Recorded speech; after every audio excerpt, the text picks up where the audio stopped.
السلام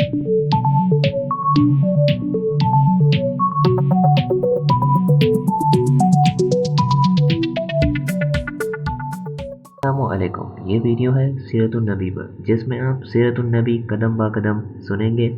please click subscribe button and bell icon. نستورہ کی ملاقات۔ حضور اکرم صلی اللہ علیہ وسلم نے اس عہد یعنی حلف الفضول کو بہت پسند فرمایا۔ آپ فرماتے تھے، میں اس عہد نامے میں شریک تھا، یعنی عہد نامہ بنو جدعان کے مکان میں ہوا تھا۔ اگر کوئی مجھ سے کہے کہ اس عہد نامے سے دستبردار ہو جائے اور اس کے بدلے 100 اونٹ لے لے تو میں نہیں لوں گا۔ اس عہد نامے کے نام پر اگر کوئی آج بھی مجھے آواز دے تو میں کہوں گا میں حاضر ہوں۔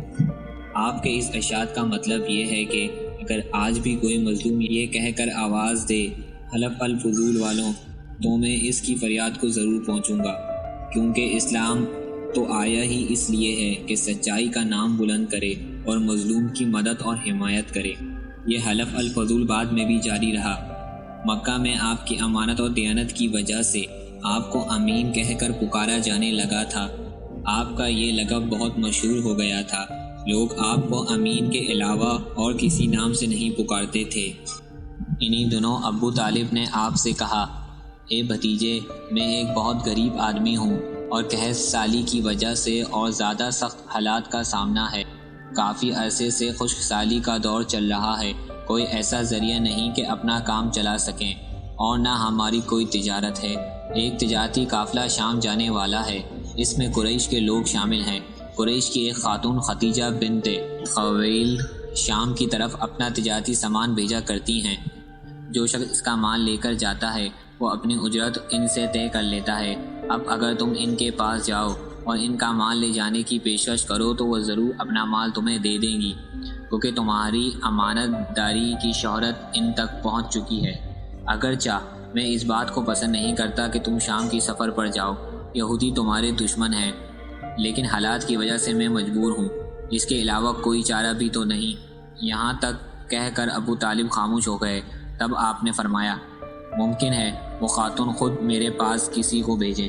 یہ بات آپ نے اس لیے کہی تھی کہ سیدہ ختیجہ رضی اللہ عنہا کو ایک بااعتماد آدمی کی ضرورت تھی، اور اس وقت مکہ میں آپ سے زیادہ شریف، پاک باز، امانتدار، سمجھدار اور قابل اعتماد آدمی کوئی نہیں تھا۔ ابو طالب اس وقت بہت پریشان تھے۔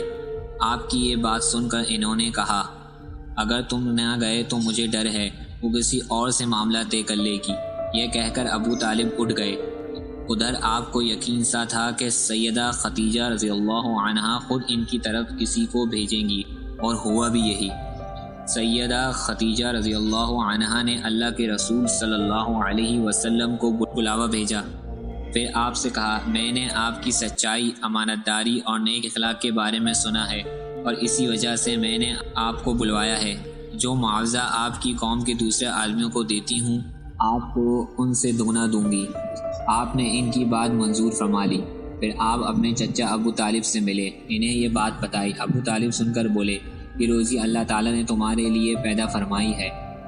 اس کے بعد آپ سیدہ ختیجہ رضی اللہ عنہا کا سامان تجارت لے کر شام کی طرف روانہ ہوئے۔ سیدہ ختیجہ رضی اللہ عنہا کے غلام میسرہ آپ کے ساتھ تھے۔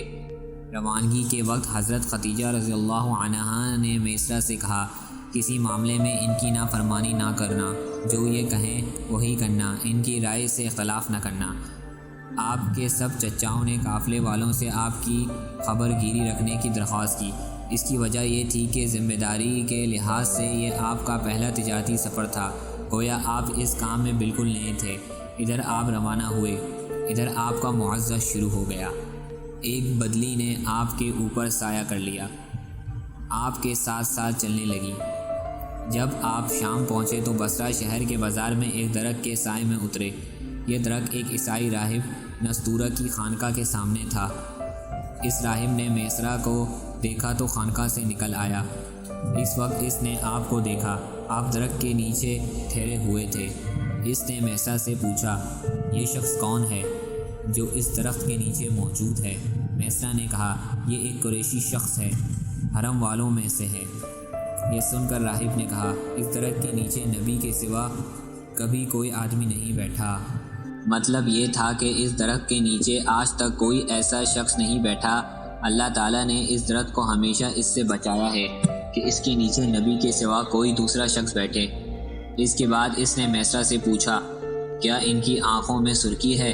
میسرہ نے جواب دیا، ہاں بالکل ہے، اور یہ سرخی ان کی آنکھوں میں مستقل رہتی ہے۔ اب نستورہ نے کہا، یہ وہی ہے۔ میسرہ نے حیران ہو کر اس کی طرف دیکھا اور بولے، کیا مطلب یہ وہی ہے؟ کون وہی؟ یہ آخری پیغمبر ہے۔ کاش میں وہ زمانہ پا سکتا جب انہیں ظہور کا حکم ملے گا، یعنی جب انہیں نبوت ملے گی۔ اس کے بعد وہ چپکے سے آپ کے پاس پہنچا۔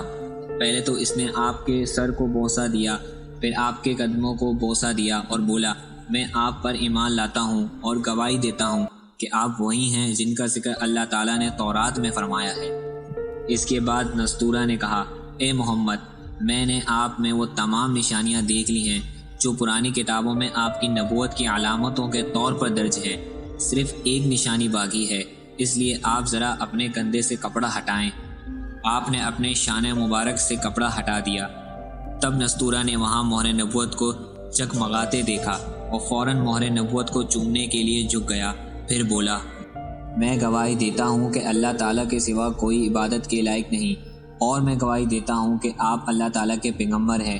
آپ کے بارے میں حضرت عیسیٰ ابن مریم علیہما السلام نے خوشخبری دی تھی، اور انہوں نے کہا تھا، میرے بعد اس درخت کے نیچے کوئی نہیں بیٹھے گا سوائے اس پیغمبر کے جو امی یعنی ان پڑھ، ہاشمی، عربی اور مکی یعنی مکہ کے رہنے والے ہوں گے۔ قیامت میں حوض کوثر اور شفاعت والے ہوں گے۔